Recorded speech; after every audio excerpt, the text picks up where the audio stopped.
গত 11 এপ্রিল রাজ্যের পশ্চিম আসনে ভোট হয়েছিল। এদিন পুলিং এজেন্ট ও ভোটারদের ভোট কেন্দ্রে প্রবেশে বাধা দান করার অভিযোগ তুলেছে বিরোধী রাজনৈতিক দলগুলো।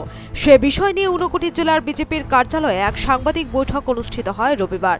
বৈঠকে প্রধান বক্তা হিসেবে উপস্থিত ছিলেন বিজেপির রাজ্য কমিটির সম্পাদক নীতিশ দে। তিনি বলেন, দলের তরফ থেকে কোনো পুলিং এজেন্ট বা ভোটারদের হুমকি ধমকি দেওয়া হয়নি। বিরোধীদের এ ধরনের অভিযোগ সম্পূর্ণ ভিত্তিহীন। তিনি বলেন, কোনো এলাকায় কোনো দুষ্কৃতিকারী যদি নিজ ব্যক্তিগত শত্রুতা চরিতার্থ করতে এ ধরনের প্রয়াস করে থাকে তবে তার জন্য শাসক দলীয় কর্মীরা দায়ী নয়। সে বিষয় দেখাশোনার দায়িত্ব প্রশাসনের। তার জন্য বিরোধীরা কোনোভাবে রাজ্য সরকারকে দায়ী করতে পারে না। রাজ্য সম্পাদক নীতিশ দে বলেন, আগামী পূর্ব আসনের নির্বাচনে শাসক দল কোনো প্রকার সন্ত্রাস সৃষ্টি করবে না, পাশাপাশি কাউকে সন্ত্রাসের পরিবেশ সৃষ্টি করতেও দেবে না।